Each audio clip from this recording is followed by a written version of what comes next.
akkamitti akka waaqayyo isaan gargaaree dhugaa ba'u waan ta'eef maal isinii godhe waa'ee maalii dhugaa ba'uu barbaaddu gaggabamsaati waa waaqayyo isinii godhe dhugaa ba'a. Maqaan koo Badhoo Birraa jedhama. Asuma jiraata ganda magaalaa Buteeti. Ishii waaqayyo maal si godhe? Waaqayyo dhuguma dubbachuudhaaf waaqayyo waan dinqii naa godhe. Mee galateeffadhaa fi isa waan dinqii naa godhe.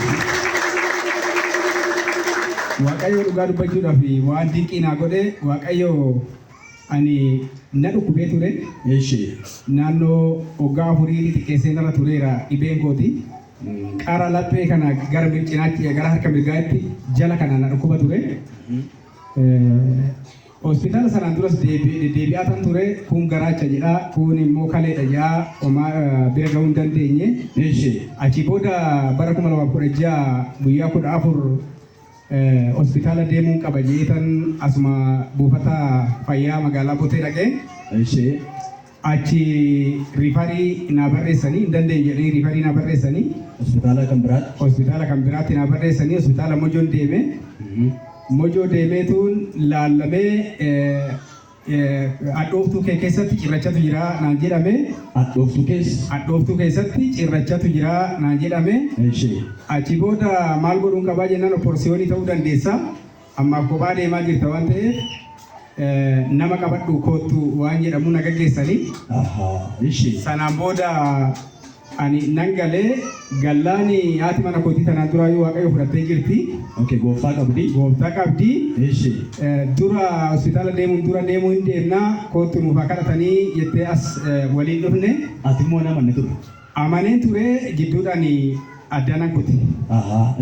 Biyya lafaatti deebi'e. Biyya lafaatti deebi'e. Amanee cuuphamee akka nama amanaa tokkootti akka nama waaqayyoo tokkootti hundaa ulaagaa guuteen ture. Booda addaanan kutee amma qabdeetoo na dhuftee wajjin dhufne.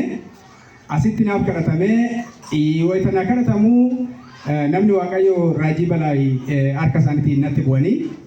Achi booda waggaa 4 gidduutti dabree fincaan magariisa fincaa ture. Bishaan qulqulluu dhugee ture. Fincaan magariisa fincaa ture. Namni nama ta'eetoo bishaan qulqulluu dhugee fincaan magariisa fincaa'u waan jiru natti fakkaatu. Fincaan magariisa fincaa ture. Akkamitti bishaan qulqulluu dhuganii deebi'an magariisa fincaa'u? Bishaan magariisa fincaa ture. Asumatti raajii balaa bishaan kadhataa na'u baasanii. Asumatti battalumatti bishaan kadhataa dhugee ammuma baay'ee fincaa'e jennaan mana fincaa'ee dhaqee wayita fincaa'u fincaan qulqulluu fincaa'ee deebi'e. Mee galateeffadhaa waaqayyoodha. Battalumatti fincaan qulqulluu fincaa'ee deebi'ee achiin booda kanaanis hin amannee galeetan hospitaala deebi'ee ilaalamuu qaba jee ammatti deebi'ee ilaalamee kaleen kee onneen kee hadhooftuun kee bilisaan naan jedhame. Kanaaf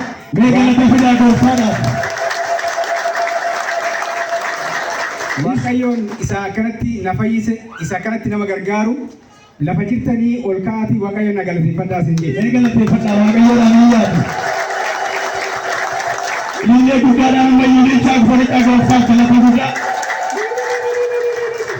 Amma fayyeetan jira. Garaa kee keessi maal ture? Dhibeen ati duraan qabdu maal ture? Jiramoo hin jiru? Wanni akka garaachi maal tanaan dura nyaata na filachiisu waan akkasii na filachiisu amma takka homtuu hin jiru. Waan barbaadee nyaatu? Waan barbaadee nyaatee dhugaa homtuu hin jiru. Hin fayye garaachi kee? Naaf fayye garaachi koo. Sagantaa nama fayyisuuf gooftaaf galata guddaa.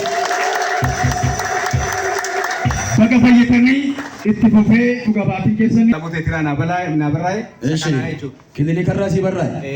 Kun? Naasee guyyaa 14 naa barraa'e. Naasee guyyaa 14. Naasee guyyaa 14 naa barraa'e. Riifarii jechuudha. Hospitaala biraatti Yesuusummaa asitti fayyisi. Waaqayyo garuu humna kan qabu danda'a fayyisaan asitti na fayyise. Galata fidaa gooftaa kana. Haleluuyaa. Magartuu jedhamtu asuma dhufte maal sii godhe waaqayyo maaliif dhugaa ba'uu barbaadda? Wanti ani dhugaa ba'uu barbaade garaa kan keessa na dhukkubaa nama obsasi gisee nyaadhusi. Asumaan dukanumaan rakkadhu namni waaqayyoo raajii balaa asumatti torban lamaan irraa warri garaa keessan keessa isin dhibuu gara keessa rakkina qabdan jedhee waame nan dhufe asitti afuurichi bahee anis immoo naaf fayyee ergasii nagaan argadhe. Afuurichi akkasii godhu kun bahee garaa kittu si dhukkubatu. Summiidha jedhamee bahee ani naaf fayyee ergasii naaf kadhatamee naaf fayyee kanan dhugaa bahuu barbaade. Dhugaatiin koo inni lammaffaan immoo kintaarotii xiqqoo isheetiin natti bahee na dhukkubdi ture baay'ee jeeqama na gubaa nufa baasii. Asumatti warri kintaarotii rakkattan jedhamee yaa'ame yeroo isaa xiqqoo tureera. Asitti naaf kadhatamee naaf fayyee ergasii nagaadha. Dhibee kintaarotii irraa. Darraa'uu nagaa ta'eera. Naa galateeffadhaa namni. Galateeffadhaa fi waaqayyoodha. Dabalaa galata guddaa fi daa'imman dhibooffichaa. Dhibeen kee guyyaa sigaatana kaasee sirraa badee. Ergasii nagaadha duraan mar'i waan jedheen mana ogeessatti deddeebi'ee cinqamaan ture rakkachaa ture namicha tana dhukkuma mar'imaan koo akka madaatti. Ergasii nagaadha uumaa mana takka rakkoo tokko. Galateeffadhaa fi waaqayyoodha. Baga fayyitee nagaan naqi.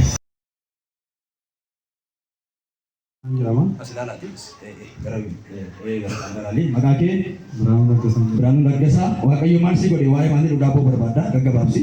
Waaqayyo waan gargaare keessaa akka torbee sadii baay'ee rakkachaa ture guyyaa nagaadhaan. Halkan hirriba keessaa kaasee na dhukkuba sa'aatii 5 sa'aatii 6 booda na ukkaan saladhee koo kanarraa. Hafuura kara keessaati kara alaatti baasu kana baay'ee natti ulfaata. Qilleensa na barbaachisa sa'aatii sanitti baay'een cinqama. Rafuu hin danda'u. Halkan. Karaa alaa baheen qilleensa fudhadheen taa'een baqa sa'aatii hedduudhaaf hirrina alan ta'a. Mana dhiisee. Halkan baqa. Guyyaa noormaaliidha. Waa takka homtuu natti hin dhaga'amu. Kaza guyyaa sanbata darbe asitti warroonni dhukkubsatanii karaa fuulduraatti ba'a jedhanii raajiin milikkitaaf sooftii as kaa'ee raajiin as kaa'anii lafa jechaadha. Asirra dhaabbadhaadha warri dhukkubsatanii jedhanii dhufeen karaa fuulduraatti ba'ee irra nan dhaabbadde sa'aatii saniif bakka dhukkubni koos wanti hunduun irraa cabe ergasii galgala rafeen nagaadha nan bule. Nagaadha wantu waa takka nutti nagaamne waa takka hirriba nagaa rafe. Keessi kee qilleensa si baane gadi siin buune siin jiru. Homtuu hin jiru. Sirraa bana. Homtuu narraa bana. Mee galateeffadhaa waaqayyoon ta'ee kuusan. Dhagahii kamsii akka kanaa mana kettaaf. Dhuga baattii gaddisiifamuuf. Nagaan. jedhama. Burtukaan Guutaa jedhamtaa eessa dhufte? Kan inni dhufe magaalaa Hoolotaatiirraa. Hoolotaarraa dhufte. Waaqayyo maal si godhee waa'ee maalii dhugaa ba'uu barbaadde? Wanta waaqayyo naaf godhe guddaadha inni keessaa dhugaa ba'uun dhufe. Ani biyya Arabaan ture, biyya Arabaa keessaa biyya Saudiin ture. Achi deemee ji'a afuritti mataan koo baay'ee na dhukkubaa ture. Yeroo mataan koo na dhukkubu kana lafa maraa lafa dha'aa hojjechaan ture. Lafa dha'aa hojii moon hojjetta kufaa ka'aa hojjechaan ture. Mana yaalaa iddoo afur na geessanii turanii isaan immoo na saadhaa homaa sin dhukkubuu naan jedhan.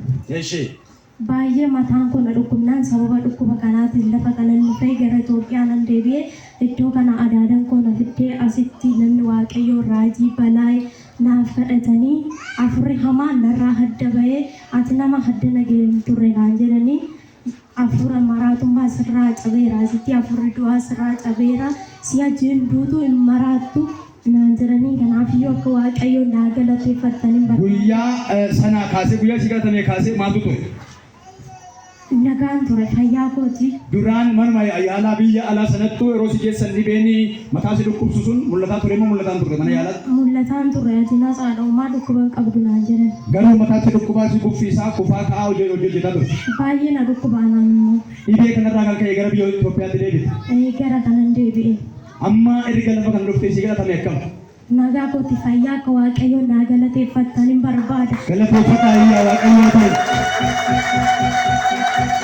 Galata guddaa fidaa gooftaa kanaaf.